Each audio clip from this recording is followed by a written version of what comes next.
warahmatullahi wabarakatuh.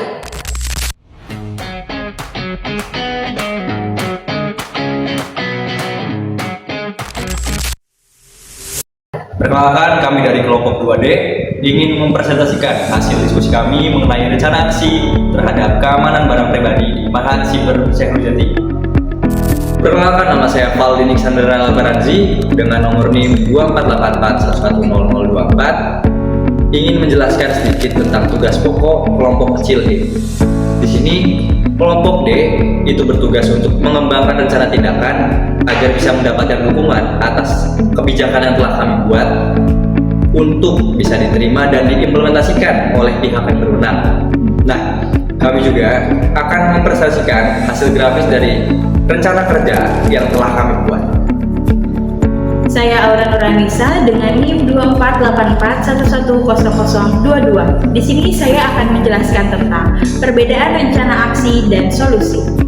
Rencana aksi adalah sebuah kerangka kerja yang dibuat dan disertai dengan langkah-langkah sebelum memulai suatu tindakan, proses pemikiran yang cermat dan strategis untuk menentukan apa yang ingin dicapai.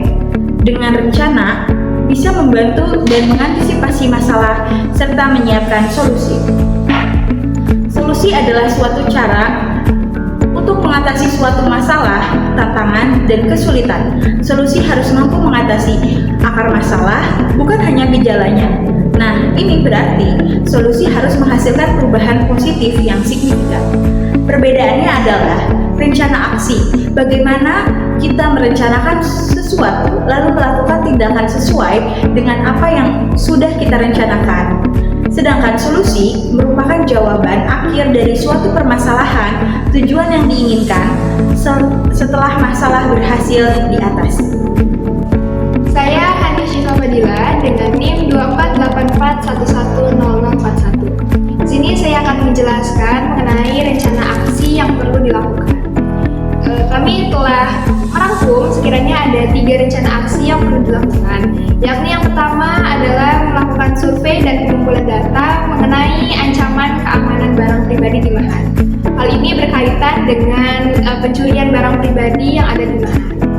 Yang kedua, yaitu menyusun draft kebijakan peningkatan keamanan berupa pemasangan CCTV di area Mahat, yang mana CCTV ini akan dimonitori langsung oleh pihak Mahat itu sendiri.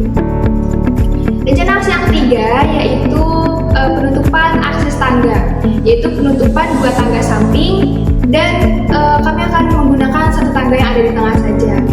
Hal ini dilakukan karena untuk mengurangi akses keluar masuk mahasiswa non-mukim agar kehadirannya ini dapat lebih mudah terpantau.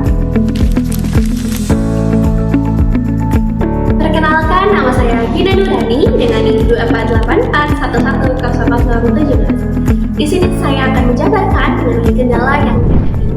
Yang pertama, mendapat penentangan kebijakan dari oknum pengelola Mahat dan keterbatasan biaya.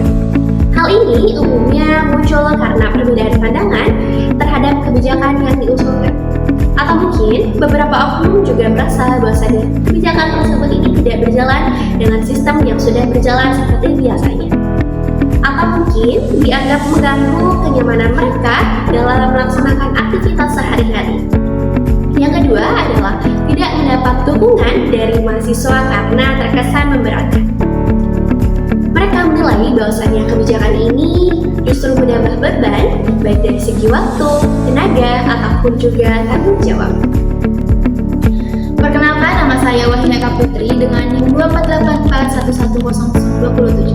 Nah, teman-teman, di sini ada beberapa pihak-pihak, siapa saja sih yang perlu dilibatkan. Yang pertama ada kepala Mahat, yang kedua ada musyrifah. Nah, musyrifah ini seperti ustaz atau ustazah yang mengajar para mahasantri di Mahat. Nah, itu khusus di Mahat. Nah, yang ketiga itu ada mudabiro. Mudabiro itu semacam pengurus Mahat yang bertanggung jawab atas ketatatertiban mahasantri di Mahat. Mungkin itu saja presentasi dari kelompok kecil D. Kurang lebihnya mohon maaf. Wassalamualaikum warahmatullahi wabarakatuh.